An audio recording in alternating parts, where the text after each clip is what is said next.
Hello everyone, this is Shravanti. Welcome to my YouTube channel Smart Way Classes.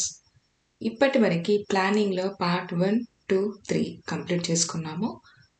Planning అంటే ఏంటి and last మన క్లాస్లో Gandhian strategy ఓకేనా, what is models, హారడోమల్ models అవన్నీ ఏంటో మనం తెలుసుకున్నాము.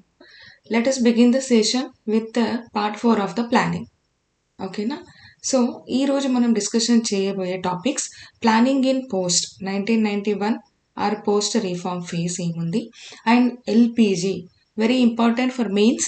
LPG reforms, liberalisation, privatisation, globalisation reforms and the పూరా స్ట్రాటజీ అంటే ఏంటి and what is new economic planning. Okay, let's begin the session అండి. First we have to know what is post reform phase. ఎప్పుడు 1991 తర్వాత మన పోస్ట్ రీఫార్మ్స్ అయ్యాక మన phase ఎలా ఉందో చూద్దాము. Okay, so see pre 1991 the physical deficit and the revenue deficit of India increased. ఓకేనా, ఫిజికల్ డెఫిసిట్ అంటే ఏంటి, రెవెన్యూ డెఫిసిట్ అంటే ఏంటి, విల్ డిస్కస్. సో మళ్ళీ ఏమైంది ఇక్కడ, heavy dependence on imports. Okay, heavy dependence on imports and lack of exports. Okay na, heavy dependence on imports and the lack of exports, this leads to balance of payment. Then let me know that what is balance of payment. Balance of payment అంటే ఏంటిదంటే it is a systematic record of all economic transaction between the country and rest of the world. What is BOP? It is a systematic record of all economic transaction between a country rest of the world. That is balance of payment. Then what is fiscal deficit? Fiscal deficit ante enti total expenditure minus total revenue receipts ni manam physical deficit antamu. Next, what is revenue deficit? Revenue deficit అంటే ఏంటంటే revenue expenditure minus revenue రెసీట్స్ని మనం ఏమంటాము, revenue deficit అని అంటాము. ఇవి రెండు increase అయ్యాయి, పెరిగాయి అని చెప్తున్నారు. అపార్ట్ ఫ్రమ్ దీస్ మన కంట్రీ ఏం ఫేస్ చేస్తుందమ్మా, స్టాగ్ఫ్లేషన్. ఓకే, స్టాగ్ఫ్లేషన్ని అప్పటికి మన కంట్రీ ఫేస్ చేస్తుంది అనమాట. స్టాగ్ఫ్లేషన్ ఇలా కూడా రాయచ్చు, stagnation and high inflation. Okay, so ఈ ఇంపార్టెన్స్ పైన డిపెండ్ అవ్వడము, ల్యాక్ ఆఫ్ ఎక్స్పోర్ట్ ఉండడము, దట్ లీడ్స్ టు వాట్ మా బ్యాలెన్స్ ఆఫ్ పేమెంట్ ఉండడము. ఓకేనా, దాంతోపాటు అవి ఉండగా కూడా మన కంట్రీ ఏం ఫేస్ చేస్తుంది, స్టాగ్ఫ్లేషన్. సో స్టాగ్ఫ్లేషన్ అంటే ఏంటి అని అంటే స్తబ్దతతో కూడిన ద్రవ్యోల్బణం. స్తబ్దతతో కూడిన ఇది ద్రవ్యోల్బణం. స్తబ్దతతో కూడిన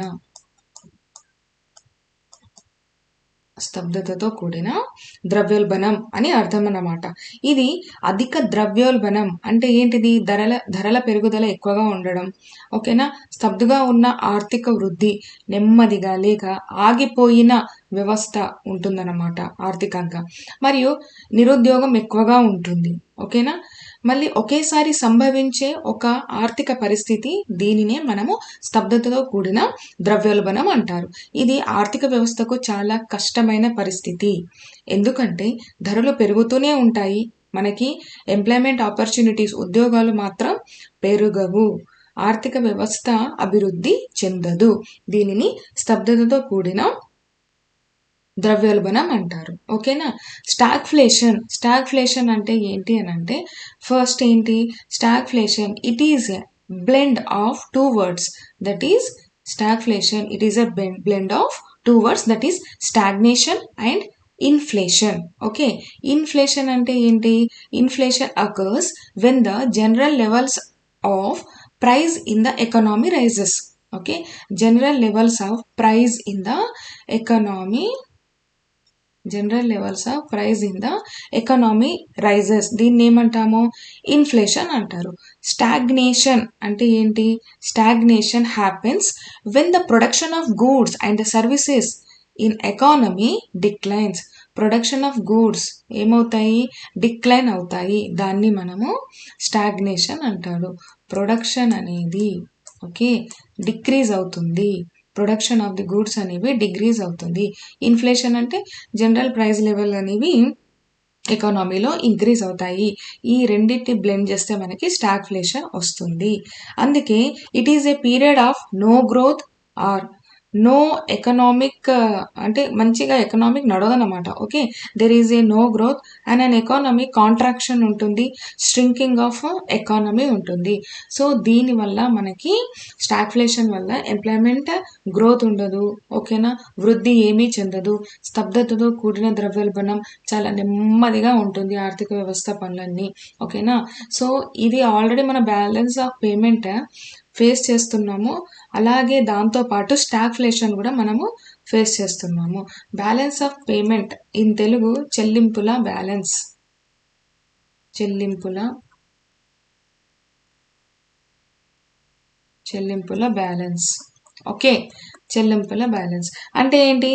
మన దేశం మరియు ప్రపంచంలోని మిగిలిన ప్రాంతాల మధ్య ఓకే జరిగే అన్ని ఆర్థిక లావాదేవీల క్రమబద్ధమైన రికార్డు.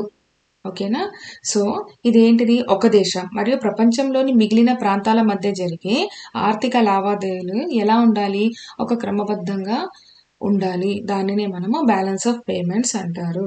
ఓకేనా, సో ఇదంతా మనకి ఇలా జరుగుతున్నాయి పోస్ట్ 1991లో అని చెప్తున్నారన్నమాట.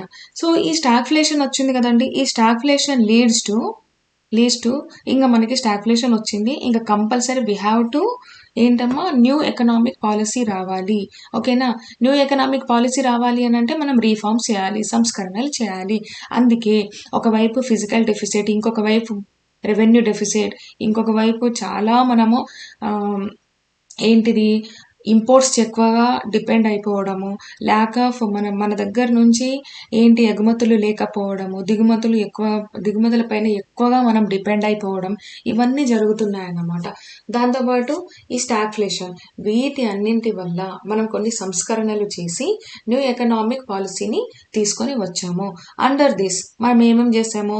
ప్రైవేట్ సెక్టార్ని మనం ప్రమోట్ చేసాము. Free play of market economy promoted.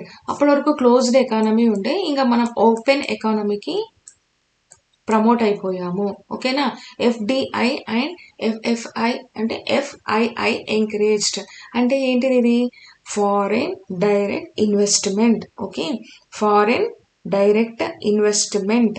And FII అంటే ఇవి ఇన్స్టిట్యూషన్స్ అన్నమాట, ఫారెన్ ఇన్స్టిట్యూషన్స్ అన్నమాట. వీటన్నిటిని మనము ఎంకరేజ్ చేసాము.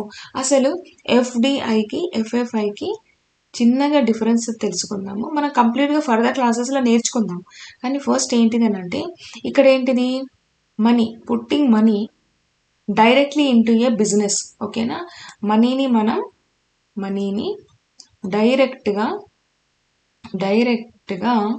Directly into a business in any another country. Putting money directly into a business in any అంటే ఏదైనా కంట్రీలో మనము బిజినెస్ చేస్తాము. But it is long lasting investment ఉంటుంది. ఓకేనా, putting money directly into a business in another country and it should be a what? Long lasting investment. Okay, long lasting investment. Okay, then this is more స్టేబుల్గా ఉంటుంది, more stable but less volatile, more stable. Next FII అంటే ఏంటిది? Investing in the financial market of another country.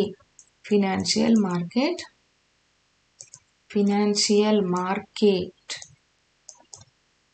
Of another country. Okay, includes short to medium term investment ఉంటాయి. ఓకేనా, medium term investments ఉంటాయి.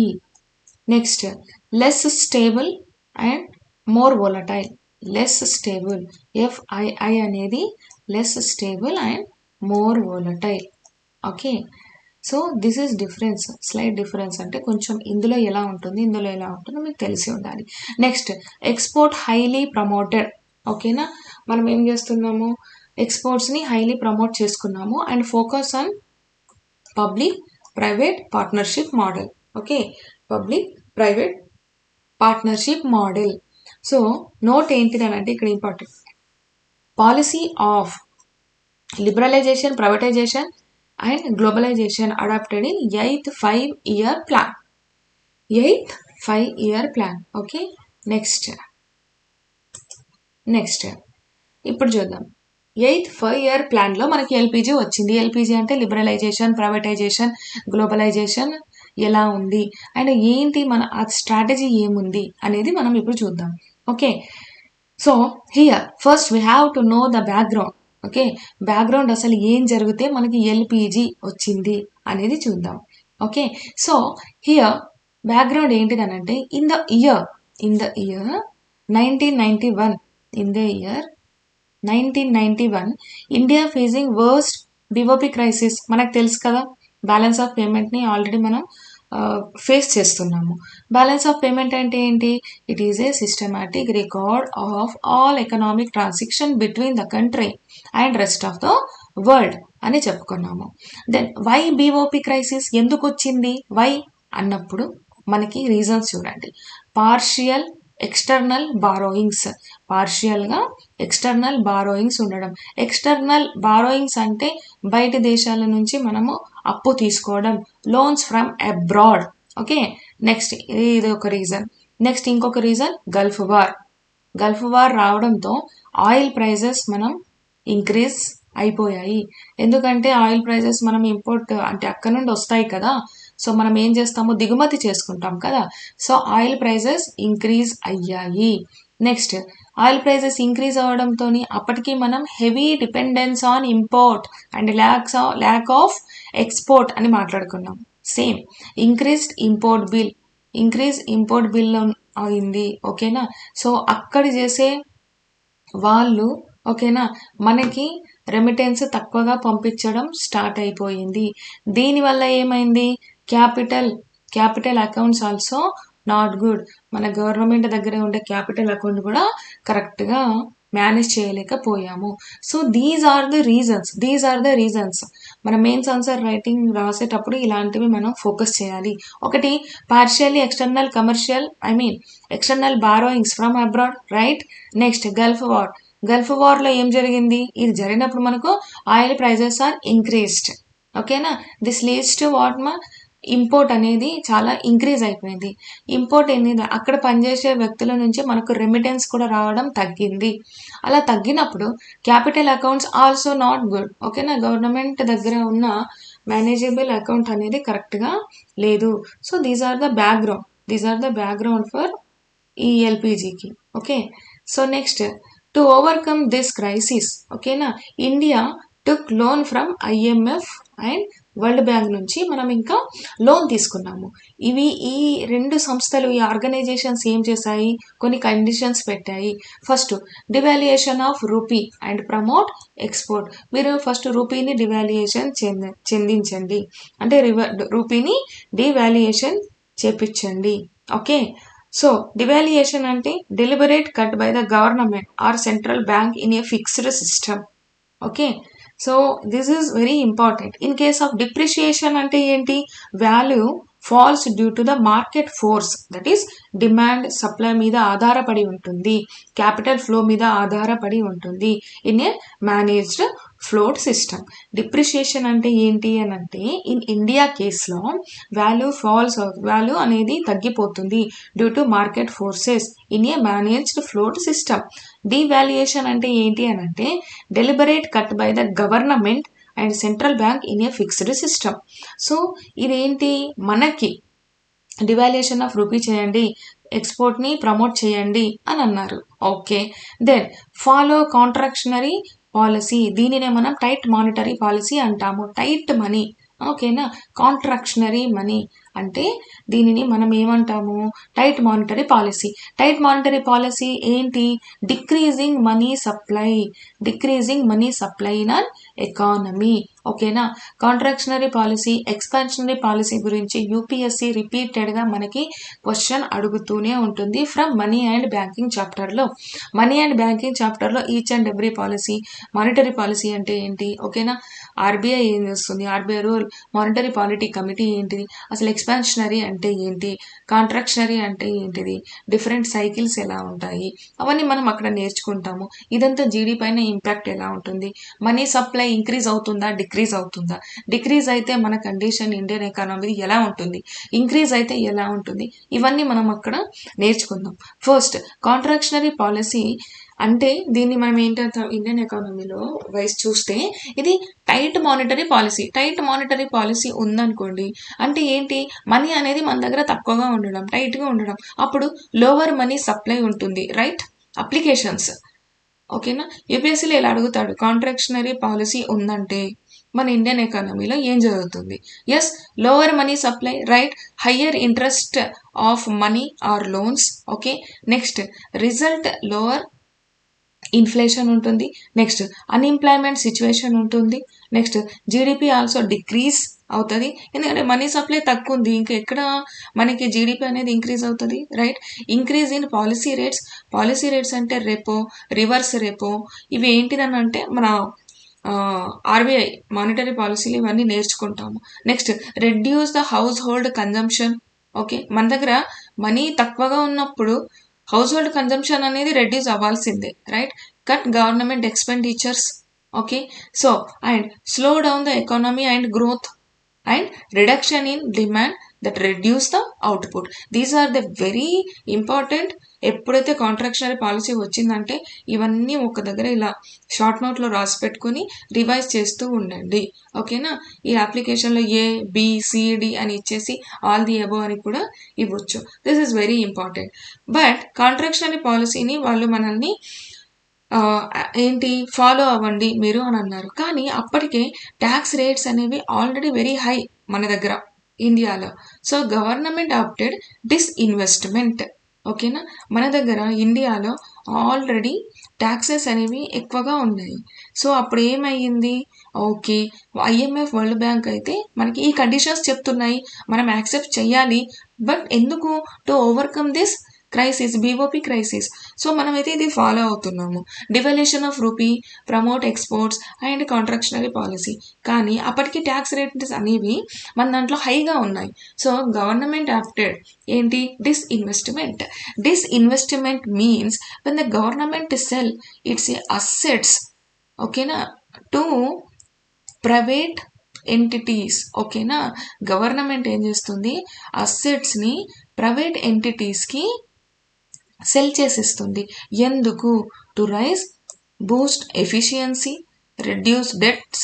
Okay, reduce debts, encourage private sector and improve market conditions గురించి ఇదంతా చేస్తుంది.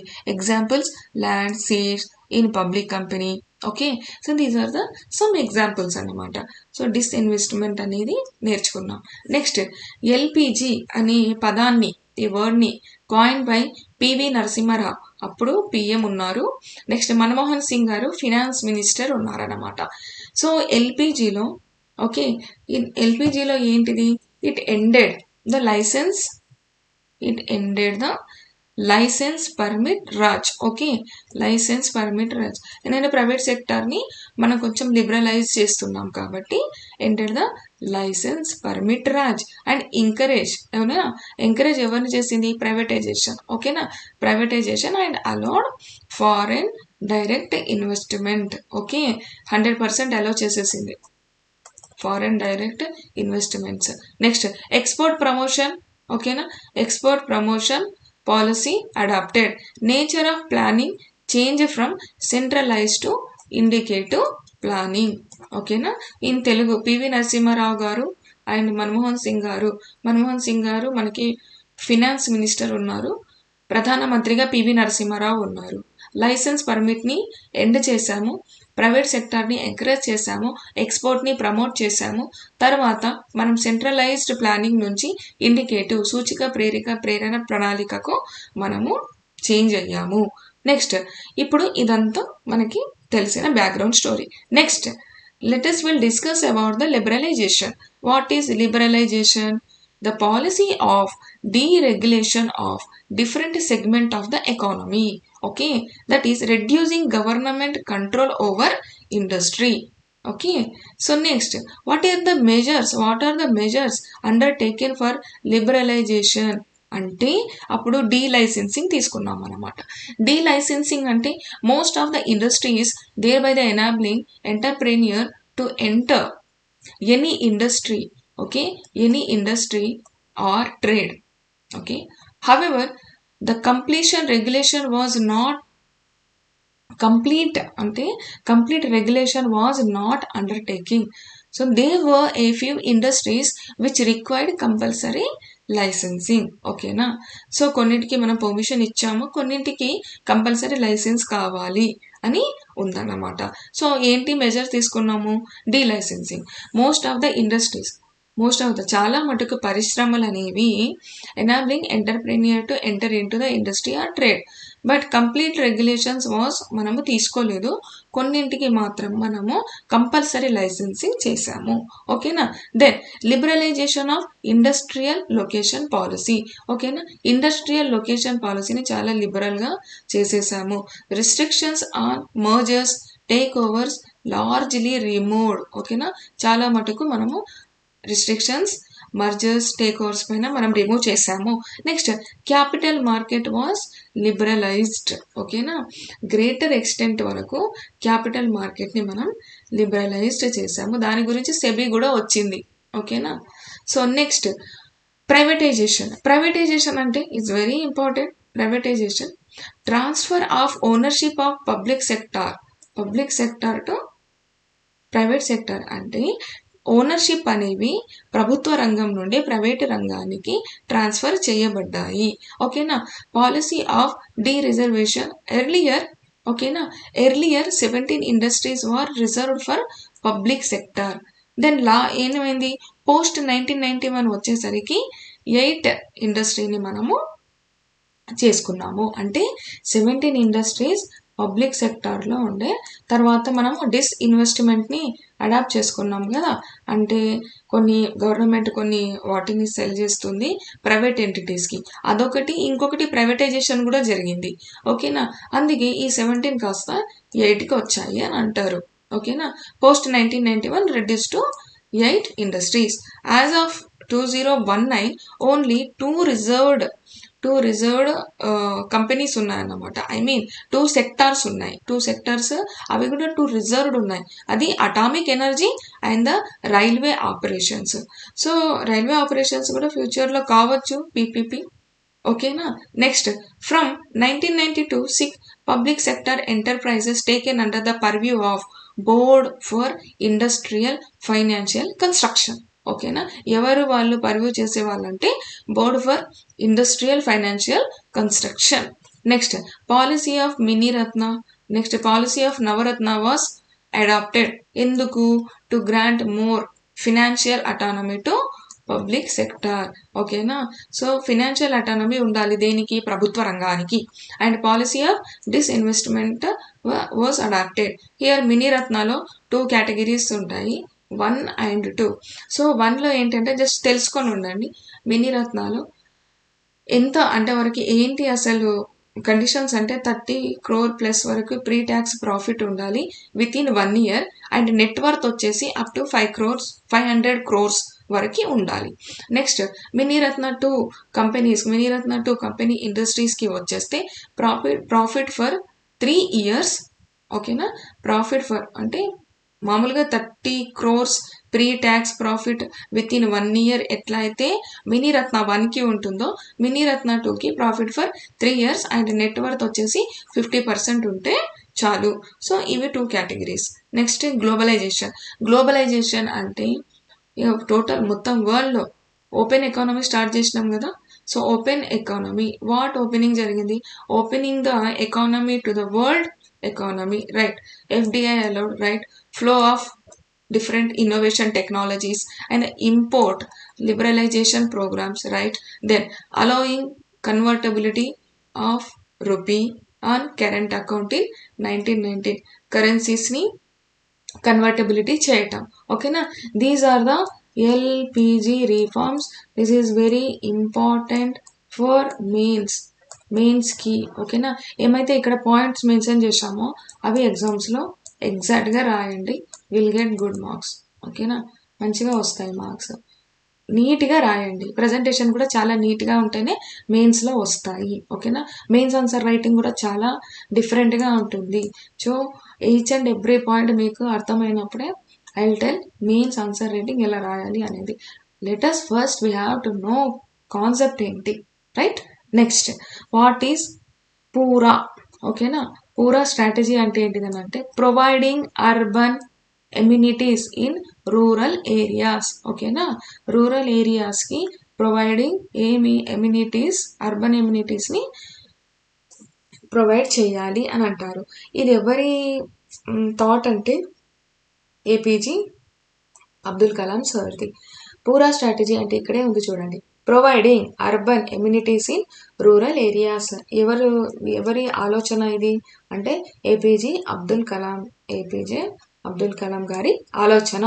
So ఇది ఈ పూరా అనేది ఫోర్ టైప్స్ ఆఫ్ కనెక్టివిటీ మీద ఫోకస్ చూపించింది. ఒకటి ఫిజికల్ కనెక్టివిటీ అంటే ఏంటి, ఇన్ఫ్రాస్ట్రక్చర్, రోడ్స్, ఓకేనా, తర్వాత డ్యామ్స్, వాటిపైన మీరు డ్యామ్స్ ఎట్సెట్రా వీటిపైన మీరు ఫిజికల్గా కనెక్టివిటీ ఉంచాలి, వీటిపైన ఫోకస్ చేయండి. ఎలక్ట్రికల్ పవర్, ఓకేనా, ఇది కూడా మంచి కనెక్టివిటీ ఉంటుంది, అంటే ఎలక్ట్రిక్ కనెక్టివిటీ ఉండాలి, పవర్ జనరేషన్ అనేది బాగుండాలి అని అంటారు అన్నమాట విలేజ్ లెవెల్లో. నెక్స్ట్ నాలెడ్జ్, బెస్ట్ స్కూల్స్ ఉండాలి at grass root level. Okay, grass root లెవెల్లో స్ట్రాంగ్ ఉంటే మనకి నేషన్ కూడా స్ట్రాంగ్ ఉంటుంది. ఓకేనా, గ్రాస్ రూట్ లెవెల్ నుంచే మనకి లైక్ స్టడీస్ బాగుండాలి అని అంటారన్నమాట, దానివల్లే మనకి నాలెడ్జ్ వస్తుంది. Next economic connectivity. ఓకేనా, ఎకనామిక్ కనెక్టివిటీ ఏమైనా ఉన్నా అవి మొత్తం టర్మ్ అండ్ కండిషన్స్ని ఫాలో అవుతూ ఎకనామిక్ కనెక్టివిటీ ఉండాలి విలేజెస్లో అంటారు. Physical connectivity, electric connectivity, knowledge connectivity, economic connectivity. ఈ పూరా స్ట్రాటజీ అనేది ఓకేనా ఈ 4 టైప్స్ ఆఫ్ కనెక్టివిటీని చూపిస్తుంది, ఫోకస్ చేస్తుంది. ఓకేనా, ఏమేంటి to enhance the prosperity of clusters of villages. ఓకేనా, but what happen, PURA could not take off well to achieve the desire objectives. That's why మనకి పూరా 2 వచ్చిందన్నమాట. పూరా 2 వచ్చింది. ఓకేనా, 2012లో, ఓకేనా 2012లో రివాంప్డ్ పూరా by ministry of rural development. పూరా department దేని అండర్లో వస్తుందండి, మినిస్ట్రీ ఆఫ్ రూరల్ డెవలప్మెంట్. పూరా 2.0 వచ్చింది, ఎందుకంటే ఇక్కడ కరెక్ట్గా మనము డిజైర్డ్ ఆబ్జెక్ట్ని మనము అంత రీచ్ అవ్వలేదు కాబట్టి పూరా 2.0 వచ్చింది. ఓకే, సో పూరా 2.0 focus on physical infrastructure development of census towns under PPP model. ఈ పూరా 2.0 అనేది సెన్సస్ టౌన్ పైన ఫోకస్ చేసింది. ఓకేనా, physical infrastructural development of census towns మీద with help of public private partnership model పైన పూరా 2.0 ఫోకస్ చేసింది. So what is census town? Census town అంటే ఏంటి అని అంటే పాపులేషన్ అట్లీస్ట్ ఎంత ఉండాలి, 5,000 ఉండాలి. డెన్సిటీ ఎంత ఉండాలి, 400 per square kilometer. At least 75% male population in non agriculture యాక్టివిటీస్లో ఉండాలి. నాన్ అగ్రికల్చర్ యాక్టివిటీస్లో మేల్ పాపులేషన్ 75% ఉండాలి. ఇది ఫ్యాక్ట్స్ కాబట్టి ఓకే, సో ఫ్యాక్ట్స్ అంటే ఒకసారి గుర్తుపెట్టుకోండి అంతే. పాపులేషన్ అట్లీస్ట్ 5,000 ఉండాలి. డెన్సిటీ ఎంత ఉండాలి, 400 persons per square kilometerకి ఉండాలి.